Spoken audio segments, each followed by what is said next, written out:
Shri George Joseph, ഈ പ്രതിയുടെ ഇച്ഛകൾക്കനുസരിച്ച് നീങ്ങുന്ന ഒരു കുടുംബമായിരുന്നു അത് എന്ന് വേണം മനസ്സിലാക്കാൻ. അതിൽ ഏറ്റവും പ്രധാനപ്പെട്ടത് ആ കുഞ്ഞിനെ കൊല്ലുന്നത് അതൊരു മന്ത്രവാദം മാത്രമായിട്ട് അല്ലെങ്കിൽ ഒരു ആഭിചാരത്തിൽ മാത്രം നമ്മൾ ഊന്നി പറയേണ്ട കാര്യമുണ്ടോ? അതായത് അന്ന് വിവാഹം കഴിക്കുന്നതിന് മുമ്പാണ് ഈ കുട്ടി പ്രസവിക്കുന്നത്, ഒരു കുഞ്ഞുണ്ടാകുന്നത്.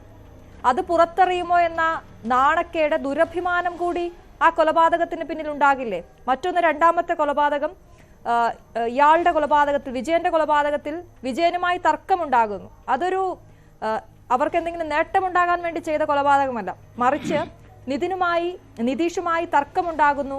വിജയൻ പണമിടപാടാണ് എന്നാണ് നമുക്ക് മനസ്സിലാകുന്നത്. അവിടെയാണ് ചുറ്റികൊണ്ട് അടിച്ച് അയാളെ കൊലപ്പെടുത്തുന്നത്. അവിടെ ആ രീതിയിൽ കൂടി നമ്മൾ ചിന്തിക്കണ്ടേ, ആഭിചാരത്തിനപ്പുറം?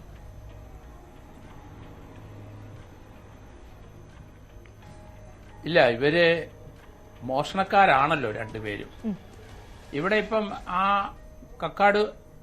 കക്കാട് തന്നെ ഒരു മോഷണ സമയത്ത് ഇവരെ പിടിച്ച സമയം കൊണ്ടാണല്ലോ ഇത്ര രണ്ട് മർഡർ വന്നത്.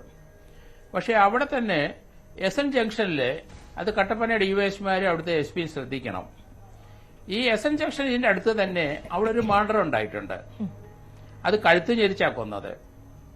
അത് നല്ല പ്രായമുള്ള ഒരു സ്ത്രീ, അവിടെ കൊച്ചുപുരയ്ക്കൽ അന്നമ്മ, ജോർജ് കൊച്ചുപുരയ്ക്കൽ എന്ന ആള് അവിടെ മലഞ്ചരക്ക് വ്യാപാരിയായിരുന്നു. അയാൾ 2 നില വീട്ടിലാണ് താമസിക്കുന്നത്.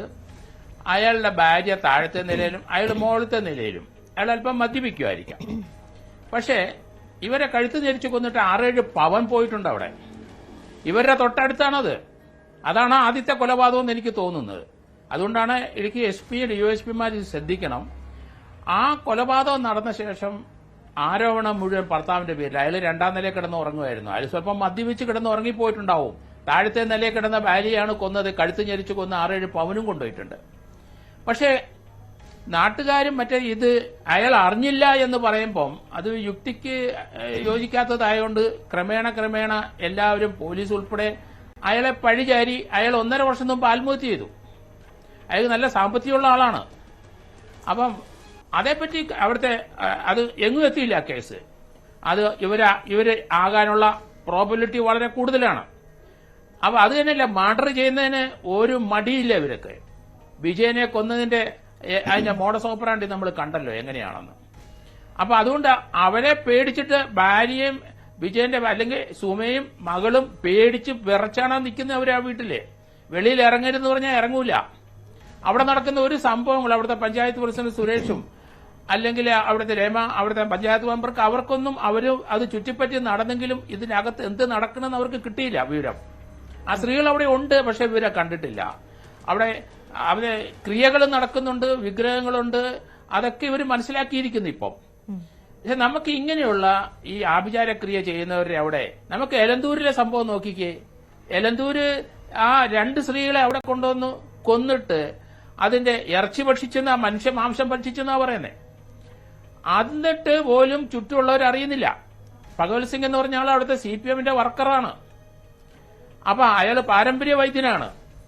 അവിടെ ഷാഫി എന്ന് പറഞ്ഞൊരാളാണ് ഈ 2 സ്ത്രീകളെ കൊണ്ടുവന്നത്. ഷാഫിയാണ് അതിന്റെ പൂജാ കർമ്മങ്ങളൊക്കെ നിർവഹിക്കുന്നത്. അപ്പൊ കേരളത്തിലെ നേരത്തെ രഘുനാഥ് പറഞ്ഞ പോലെ മലയാളികൾ പൊതുവെ മാനസിക വിഭ്രാന്തിയുള്ളവരാണ്. നമുക്ക് സംസ്കാരമുണ്ട്, നമുക്ക് വലിയ പഠനമുണ്ട്, 100% നമ്മൾ വിദ്യാസമ്പന്നരാണ് എന്നൊക്കെ പോഷ്ക്ക് പറഞ്ഞുകൊണ്ടിരിക്കുകയാണ് മലയാളികളെ. ഇവിടെ നടക്കുന്ന ഈ സംഭവം പോലും നമ്മളിപ്പോ അറിയില്ലായിരുന്നു. ആ മോഷണ കേസിൽ പിടികൊണ്ടാണ് മാത്രമാണ് ഇപ്പൊ അറിഞ്ഞത്. അപ്പൊ അതുകൊണ്ട് ഇങ്ങനെയുള്ള ക്രിയകൾ ധാരാളം. ഇനി ഒത്തിരി ഉണ്ട്. ട്രിവാൻഡ്രത്തെ വിദ്യാഭ്യാസമുള്ള കേതൽ അറിയാവില്ല, സ്വന്തം അപ്പനെയും അമ്മയും ഡോക്ടർമാരെ അവരെ കൊന്ന് ചുട്ടുകരിച്ചു. ആ കേതലിന്റെ സംഭവം നമ്മൾ മറക്കരുത്. എത്ര സംഭവങ്ങൾ ഒന്നിന്റെ പുറകെ വീടുന്നത്. ഷാഹബാസ് ഷെരീഫ് അവരെ മൈസൂരിൽ നിന്ന് ഒരാളെ കൊണ്ടുവന്ന് 1.5 വർഷം പൂട്ടിയിട്ടിട്ട് അയാളെ കൊന്നു. കഷ്ണമായിട്ട് അയാളെ അരിഞ്ഞു വയനാട്ടില്. അപ്പൊ മലയാളികള് നമ്മൾ വലിയ വിദ്യാസമ്പന്നരാണ് എന്നൊക്കെ പറഞ്ഞ് നടക്കുന്നതല്ലാതെ മാനസികമായ ആരോഗ്യം രഘുനാഥ് നമുക്കില്ല. നമുക്ക് മാനസിക വിഭ്രാന്തി നടക്കുകയാണ്. സാമ്പത്തികമായ ദ്വര, ഇതുപോലെയുള്ള പൂജയൊക്കെ നടത്തി പറ്റിച്ച് പൈസ ഉണ്ടാക്കാൻ നമ്മൾ ശ്രമിക്കും. അതുകൊണ്ട് ഈ ഒരു കേസിനെ സംബന്ധിച്ചിടത്തോളം ഇത് മാത്രമല്ല, ഇവര് മോഷണവും ചെയ്യും, കൊലപാതകവും ചെയ്യും, ഒരു മടിയില്ലാത്ത ആൾക്കാരാണ്. ഞാൻ സുരേഷ്